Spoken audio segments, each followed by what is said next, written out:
the fear of God is the beginning of wisdom. Yes, the fear of God is the beginning of wisdom.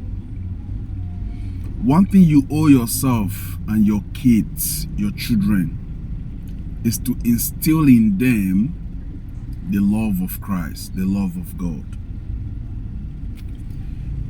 There's something about the love of God, which is the knowledge of God.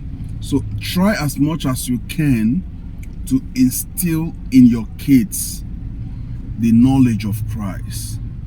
Let them understand, let them know about Christ.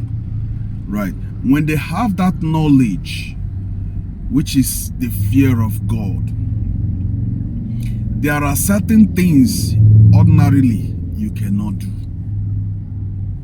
There are some things, sins, atrocities, things, evil things that you cannot do when you have this fear of God.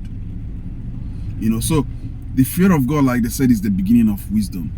It gives you the wisdom to know what is good and what is bad. It gives you the wisdom to be able not to do the things that you are not supposed to do ordinarily.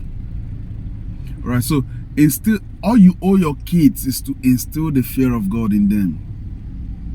Let them understand what it is to love Christ, to love God.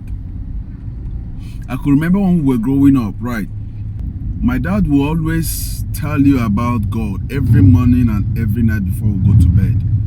We have a kind of gathering, a kind of devotion. We have morning devotion and evening devotion and all of that. It's your duty, your whole duty as a parent, to instill the love of Christ, the fear of God in your children.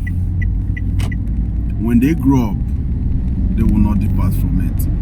At some point, yes, you grow up, you want to choose a different life, different religion and all that, but that fear of God is in you that has told you what is evil and what is good. You will not want to do evil. There are limits to what you can do. So this will help to better our society by instilling the fear of God, which is the knowledge of Christ, in our children.